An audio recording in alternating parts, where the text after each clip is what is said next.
মুসলমান হয়েও মুসলমানদের রক্তে হাত রাঙালেন কর্নেল সোফিয়া কুরেশি। ভারতে বসবাসকারী একজন নারী সেনা কর্মকর্তা, মুসলিম নামধারী, যার দায়িত্বে পাকিস্তানের মাটিতে চালানো হলো বিমান হামলা। নিহতদের তালিকায় শিশু, নারী, মুসল্লি কারো রেহাই নেই। অথচ এই হামলার সামরিক মুখ হিসেবে দাঁড়িয়েছিলেন একজন মুসলিম নারী। এটাই কি ছিল মোদির কৌশল? মুসলিমদের হাত দিয়েই মুসলিম নিধনের লাইসেন্স? এই অপারেশনকে বলা হচ্ছে অপারেশন সিন্দুর।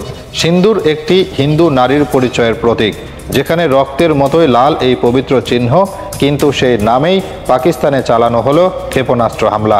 প্রশ্ন উঠতেই পারে, এটা কি নিছক কাকতালীয় নাকি একটি হিন্দুত্ববাদী বার্তা? আর সেই সিন্দুর অভিযানের সামরিক ব্রিফিংয়ের কেন্দ্রীয় মুখ কে? একজন মুসলিম নারী, সোফিয়া কুরেশি। ভারত বলছে তারা জঙ্গিদের ঘাঁটি ধ্বংস করেছে, কিন্তু বাস্তবে বোমা পড়েছে মসজিদে, পুড়েছে হাসপাতাল, ধসে পড়েছে শিশুর শরীর। আর এই ভয়াবহ ধ্বংসযজ্ঞের পর যিনি ভারতীয় পতাকার নিচে দাঁড়িয়ে বলেন এটি সফল অপারেশন, তিনি একজন মুসলিম নারী, কর্নেল সোফিয়া। শুধু পাকিস্তান নয়, গোটা মুসলিম বিশ্বের গায়ে এ যেন এক ছুরি চালানো হলো মুসলমান নামের ছুরি দিয়েই।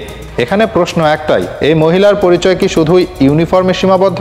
তিনি কি সত্যিই বুঝতে পারলেন না যে মাটিতে ক্ষেপণাস্ত্র পড়েছে তা মুসলমানদের ভূমি? যার মিনারে কোরআনের আয়াত ধ্বনিত হয়, সেই মিনারে এখন আগুনের ছায়া? নাকি মোদির রাষ্ট্র যেভাবে শিক্ষা দিয়েছে সেভাবেই তিনি নিজের ধর্মকে ঝেড়ে ফেলেছেন? ভারতের রাষ্ট্রনীতি এখন পরিণত হয়েছে এক ধূর্ত খেলায়, ধর্মের মুখোশ পরে ধর্মকে ধ্বংস করা।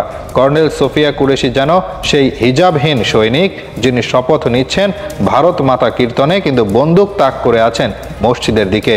একজন মুসলিম নামধারী নারী যখন নিজের ধর্মীয় পরিচয়কে প্রোপাগান্ডার মুখ বানিয়ে শত্রুর ভূমিতে হামলা চালান, তখন সেটি কেবল রাজনৈতিক কৌশল নয়, সেটি হয় আত্মপরিচয়ের বিপর্যয়। এখানে বিষয়টি কেবল একজন নারী সেনা কর্মকর্তা নয়, এটি একটি রাষ্ট্রের পরিকল্পিত অপারেশন।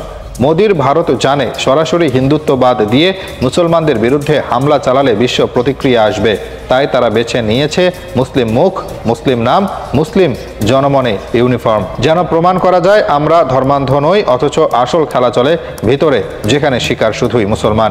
এই অপারেশন যেদিন পরিচালিত হলো সেদিন পাকিস্তানের 9টি স্থানে আঘাত হেনেছিল রাফায়েল যুদ্ধ বিমান। বোমা পড়েছে ঘরবাড়িতে, মসজিদে, মাদ্রাসায়। নিহতদের কেউ সন্ত্রাসী নয়, কেউ অস্ত্রধারী নয়, বরং তারা নামাজরত মুসল্লি, শয্যায় রোগী, ঘুমন্ত শিশু। অথচ অপারেশনের সামরিক ব্যাখ্যায় বলা হয়েছে এই অভিযান ছিল সন্ত্রাস বিরোধী সুনির্দিষ্ট পদক্ষেপ। একজন মুসলিম নারী কর্মকর্তা যখন কথা বলেন, তখন তা রাষ্ট্রীয় সন্ত্রাসকে বৈধতা দেওয়ার সবচেয়ে মারাত্মক কৌশলে পরিণত হয়। ভারত কর্নেল সোফিয়াকে তুলে ধরছে নারী ক্ষমতায়ন এবং সংখ্যালঘু অন্তর্ভুক্তির প্রতীক হিসেবে। বাস্তবতা হলো তিনি একজন প্যাকেজড সেনা চরিত্র, যার পরিচয় এখন ব্যবহৃত হচ্ছে মোদির কৌশলগত প্রচারে। অথচ ভারতের অভ্যন্তরে মুসলমান নারীদের হিজাব নিষিদ্ধ, শিক্ষা থেকে বঞ্চনা, সহিংসতা আর বিভেদের শিকার হতে হচ্ছে প্রতিদিন। কিন্তু তাদের মাথা ব্যথা নেই মিডিয়ায়, নেই মন্ত্রীদের ভাষণে, কারণ তারা সিস্টেমের ঘুঁটি নয়, তারা মোদির সামরিক কল্পকাহিনীর নায়িকা নয়। আজ কর্নেল সোফিয়া কুরেশি পাকিস্তানের হামলার মুখ, কাল হয়তো তাকে বানানো হবে ভারতের মুসলিম ফেস অফ ডিফেন্স। তাতে মোদি বলবেন আমরা মুসলিম বিদ্বেষী নই, অথচ প্রতিদিন মুসলমানদের ঘর ধ্বংস হয়, ছেলেদের এনকাউন্টার হয়, মেয়েদের গলা টিপে মারা হয়। এটাই হিপোক্রেসির চূড়ান্ত রূপ, যেখানে ইসলাম ধ্বংসে ব্যবহৃত হয় ইসলামেরই নামধারী মুখ। যে অপারেশনের নেতৃত্বে কর্নেল সোফিয়া কুরেশি ছিলেন, সেই অপারেশনের রাফায়েল উঠেছিল আকাশে। ফ্রান্স থেকে শত শত কোটি ডলারে কেনা যুদ্ধ বিমান, যার প্রতিটি নিয়ে গর্ব করত দিল্লি, সে রাফায়েল এক রাতে ভূপাতিত হয়েছে পাকিস্তানের প্রতিরক্ষা ব্যবস্থার গায়ে ধাক্কা খেয়ে। শুধু এক রাতে ভারত হারিয়েছে 3টি রাফায়েল, সঙ্গে Su-30 ও MiG-29। এ ধ্বংস শুধু সামরিক নয়, এটি মোদী সরকারের অজেয় আধুনিক বাহিনী নামক মিথের অন্ত্যেষ্টি। আর ঠিক এই ব্যর্থতার মুখেও দাঁড়িয়ে কর্নেল সোফিয়া বলছেন আমরা সফল। এই নারী কি বুঝতে পারছেন না তার নেতৃত্বে একটি অপারেশন ব্যর্থ হয়েছে? নাকি তিনি জানেন তার দায়িত্ব শুধু মুখ হয়ে ওঠা, সত্য বলা নয়? ভারতের পক্ষ থেকে এখন রাফায়েল ধ্বংসের খবর চাপা দেওয়ার চেষ্টা চলছে।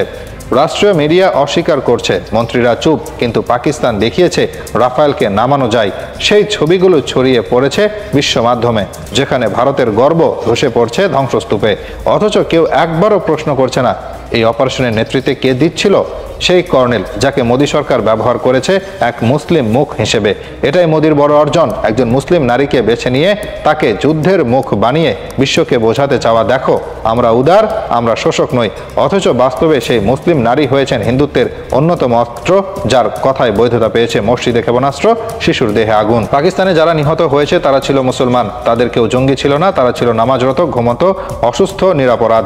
এই মুসলমানদের উপর বোমা পড়েছে আর সেই হামলার সামরিক মুখ একজন মুসলিম নারী। এটা কেবল নিছক ট্র্যাজেডি নয়, এটি রাজনৈতিক হাইপোক্রেসির সর্বোচ্চ রূপ। ভারতের বাস্তবতা হচ্ছে তারা মুসলমানকে গুলি করে আবার মুসলমানকে দিয়ে সেই গুলির দাফন করায়। কর্নেল সুফিয়া কুরেশি হয়ে উঠেছেন সেই ব্যবস্থার মুখ, যেখানে মুসলিম পরিচয় ভাড়া নেওয়া হয় কেবল বৈধতার মুখোশ হিসেবে। তিনি কিভাবে একজন মুসলিম হয়ে নিজের নামের পেছনে কুরেশি লাগিয়ে একটি মুসলিম রাষ্ট্রে আক্রমণের সামরিক মুখ হতে পারলেন? কিসের শপথ তাকে এমন কাজে ঠেলে দিল? তিনি কি ভেবেছেন যাদের উপর তিনি হামলা চালাচ্ছেন তাদের নামও হয়তো কুরেশি হতে পারত? মোদী জানেন আন্তর্জাতিক রাজনীতিতে মুসলিম নাম দরকার, তাই কর্নেল কুরেশি। তিনি জানেন বিশ্ববাসী ধর্ম দেখে প্রতিক্রিয়া দেয়, তাই সরাসরি গেরুয়া পোশাকে না গিয়ে বেছে নেওয়া হয়েছে হালাল মোড়কে সাজানো ঘৃণার অস্ত্র। রাফায়েল ধ্বংস প্রমাণ করেছে যন্ত্রে আধুনিকতা থাকলে জয় আসে না। কৌশল, নৈতিকতা, জনসমর্থন, এই জিনিসগুলো যে যুদ্ধ জয়ের মূল শক্তি, সেটা পাকিস্তান প্রমাণ করেছে।